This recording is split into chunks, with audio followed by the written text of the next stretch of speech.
Chairman. Mr. Fortenberry has had a long time interest in reforming and improving our foreign assistance program, so I'm going to yield my time to him. I thank the ranking member for the time, and gentlemen, welcome to the hearing.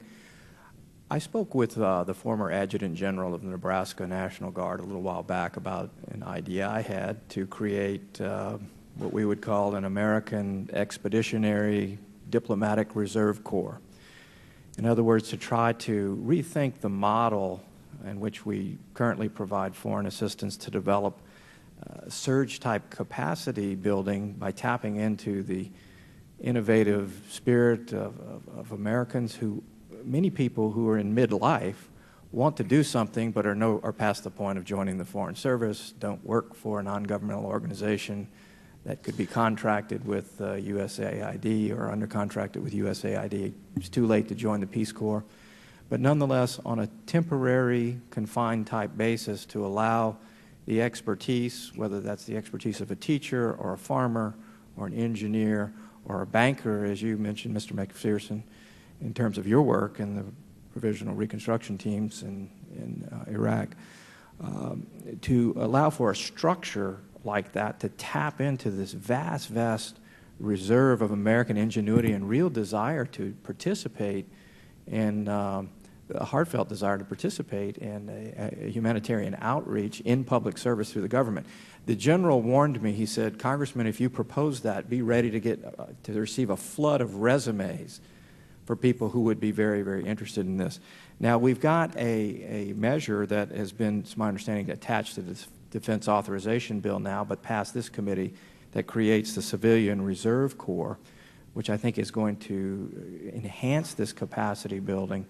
But I think this is potentially a new model in how we ought to think about augmenting the work at state, USAID, as well as DOT. And I'd like your comments on how the potential effectiveness of the Civilian Reserve Corps concept, or how we can broaden this in a way, again, to tap into a real desire among many Americans to do something, but it has to be structured in the way in which they're capable of.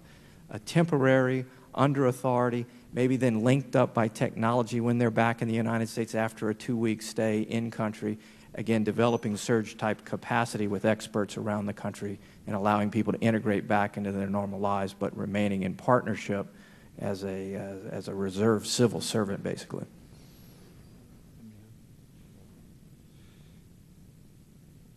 I am very strongly supportive of the Reserve Corps idea that Senator Lugar, Biden, and others have been proposing. I hope it passes the Congress this year. It does look to the kind of thing you're talking about, I believe. I think that we ought to be expanding and pushing on the.